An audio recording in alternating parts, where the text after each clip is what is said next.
Hello, Mr. Ed here. Today is January 25th, I think. Is it today the 25th, Charlie? Presume it is. I think it is. Yeah, we'll just say it's 27th. Excuse me. It's the 27th of January, 2022. And folks, I don't like driving far. And we really drove far on this one. We're over 70 miles from the Abbey.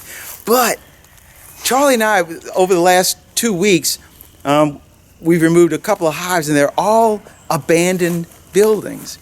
And this is another abandoned building. They're going to tear it down.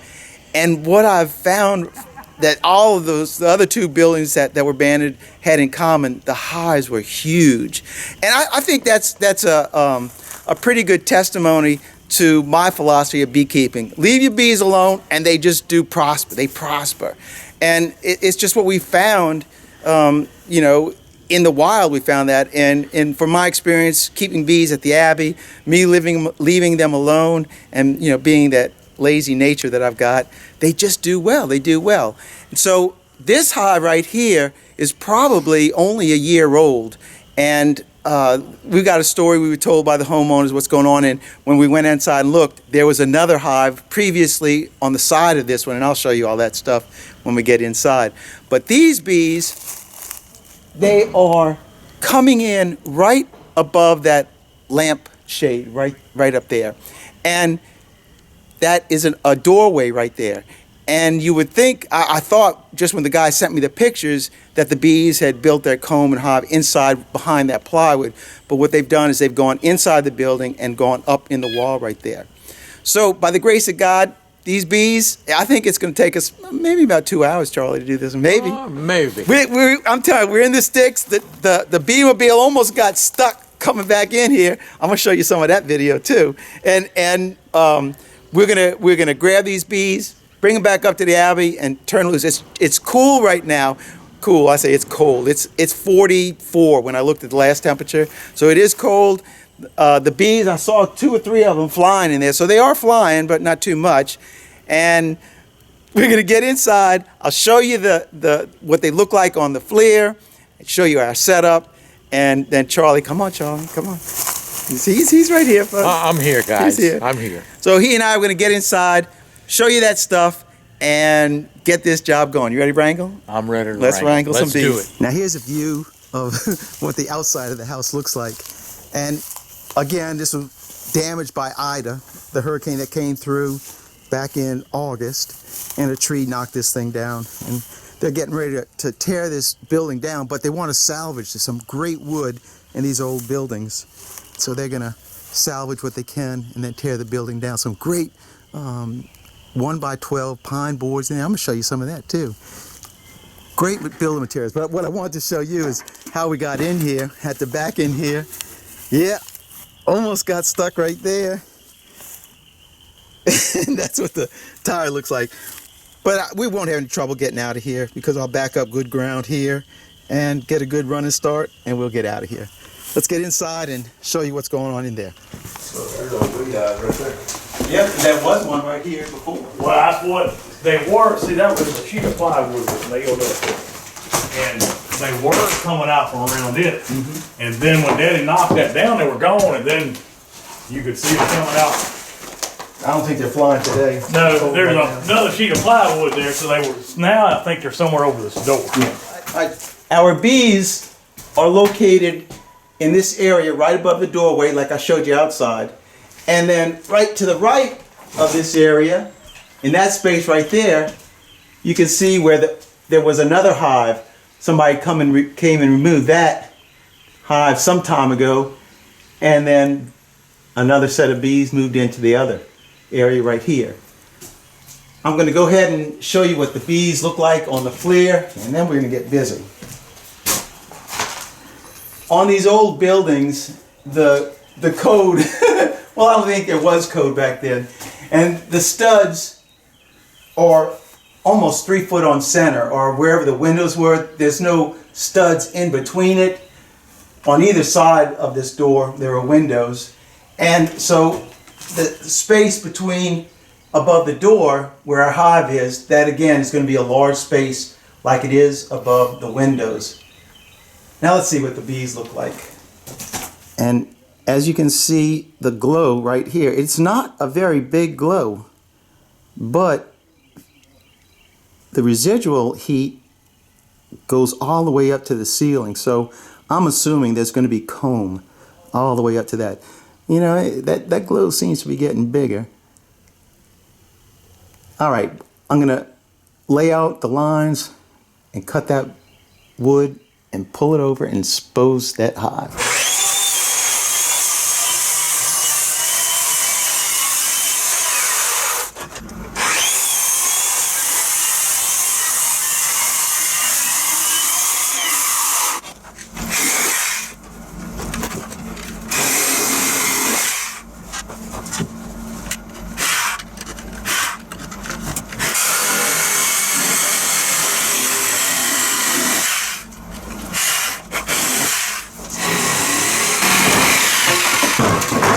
There's the bees.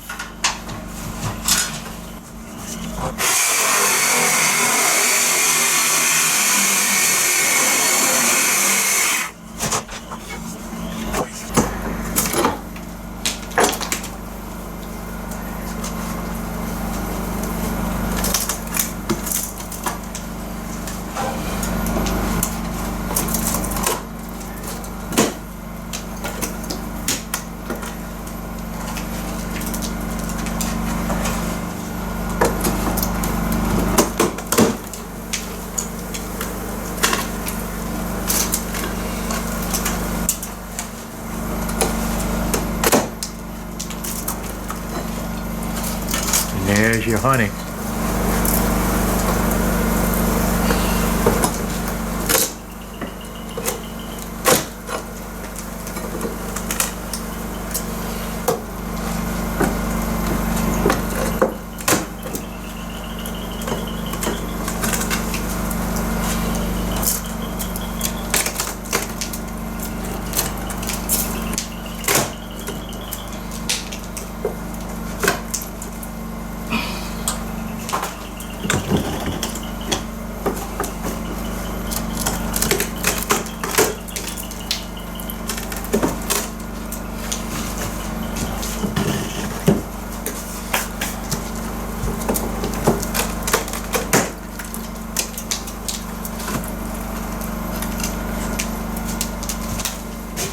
And there it is. Oh my goodness, what a beauty. That's every bit of 4.5 feet by 3 feet. I don't have my tape measure to prove it, but I know it's more than 4 feet, that's for sure. And like I said, the construction of this place, it's conducive to bees building very large hives. So yeah, I'm not sorry that we came all this distance to come get these bees. And you can see all that honey in there. There is a lot of honey in that hive. Now, I'm going to just go ahead and start the vacuum. You can hear the generator. There's no electricity out here. So I'll start the vacuum, and I'm going to start knocking some of these numbers of bees down. And then we'll start removing some of that comb and just whittling away at it until it ain't there no more. Now, before I get to vacuuming the bees, I want to show what's really interesting about what bees do in an area. And you can tell how like shiny all this wood is. This was the inside of the hive. And this part right here was where it was up against the wood. It was, the stud was blocking this. So you can see the difference in color between the wood right here and the wood right here. And the reason that there's a difference in color is because all this is propolized. The bees cover the entire surface of their hive, and they seal it in basically with propolis. And this is why it's almost like a bacteria-free environment. And as beautiful as this stuff looks, I tried it before, it will fade and it'll turn back into this wood right here. You can't, it almost looks like it's been lacquered or varnished or something, but it's just propolis. Really, really interesting. And these are the boards on the outside. The other side of the hive is just like this as well. All right, let's get that vacuum fired up, pull these bees off, and then we're gonna start vacuuming some more. All of it. That's the best buffet y'all been at too a whole week, huh? Whew. That's all. That's all. There's no goldenrod in any of this. I didn't see any of it in there, and I didn't taste any of it. So it's all the tallow and privet that y'all got growing around here. We might have to get in the bee business next week. Dude, that is crazy. Got Good, that's a good tasting.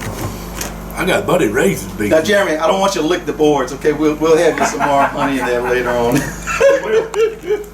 Well, one of them bees gathering back up the honey off that board. Yeah, that's what they're taking doing. it back up to the hive. No. Those bees are going to stay right there until a vacuum. Those are just What's the hot matter, bees. Jeremy? You got wax between your teeth? I do. Dude, I gotta get out of here. I can eat that whole board. God almighty, that's good, dude. I love honey though. That's really good. Get that little piece right there. There's probably minimally 4 gallons of honey up in there. Get your piece of that thing. I'm telling you, that's some good honey. Good honey. We gotta get hooked, buddy. I'm getting my Yeah, knife here. before Jeremy sucks it Break it all over. up. I'm gonna go get another Tupperware or two, and then leave me whatever you leave me. Okay. Take what you need. Okay. I don't want. What is good, man? Go down. You want some biscuits?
Ooh, thank you, Jesus. Look at that beauty right there. Now, I gotta tell you, as I'm removing that comb further to the left, the bees were just pushing over to the left, and I knew I was just chasing that queen. I saw there was brood, capped brood, there was uncapped brood, and a lot of hive beetles in there. And I know the bees were just pushing over to the left. And I really wasn't concerned that the queen was going to run up, because from my experience, queens don't like crossing over their honey. And above her, there was nothing but honey. So she was just pushing over, and finally they ganged up, and thank you, Jesus. All right, I'm going to remove the rest of that comb, fill up a couple of ice chests, give the homeowner some honey, and me and Charlie are going to be out of here.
Folks, the robber bees have showed up. Look at this. But it's all good that they showed up, because ta-da, it ain't there no more. And these bees are just going to come clean up all the mess that I made. Yep, we dropped a couple of sections of comb. They're going to stay on the floor and let the robber bees clean them up. All right, Charlie and I are going to go load everything up, and we'll close this video out. Everything's loaded up, and we had to load it up. I couldn't show you all the comb and stuff outside because they had so many robber bees, but I want to show you what we got in here. This is our brood comb along with some honeycomb right there. That ice chest is about 40 pounds, but in this one, look at this, how Charlie stacked this stuff like he was a bagger at the grocery store, man. It's beautiful in here. And this box, it's got to be 60 pounds of honey in here. All this stuff. But we're going to get as much of this stuff back onto the bees as we can. And that way I'm not going to have to worry about feeding these girls. Oh, and one more thing. I didn't open up the bee vac because I want to keep the heat in there. And there she is right there, Her Highness. All right. Yeah, all right. What a great day to come up into the country and wrangle bees. This was a really great one. It took a little bit longer than our 2 hours. Quite a bit. But there was just a lot of comb in there and working around a lot of obstacles and opening it up. And then, of course, the homeowners, they were over here watching us. They were having a good time eating honey. That was good Neat. Yeah. All right, what do you think happened today? Well, if y'all watching the video, you can see pretty much what went on. That was a pretty easy cutout once we got into it and everything. So I think it was really good. Yeah, there are a tremendous amount of robber bees, and they're still right here flying around us. And we're a block from the house now, but there's just bees just flying in the air right now. But they'll settle down once they get all that stuff out there. Yeah, they're happy. Yeah, so am I. We left them some stuff on the floor. They'll come and clean it up, you know. All right. All right, man. Well, thanks for watching. Keep on watching. We'll be making more. God bless, Mr. Red. And Good Time Charlie. We're out here until the next video. Woo!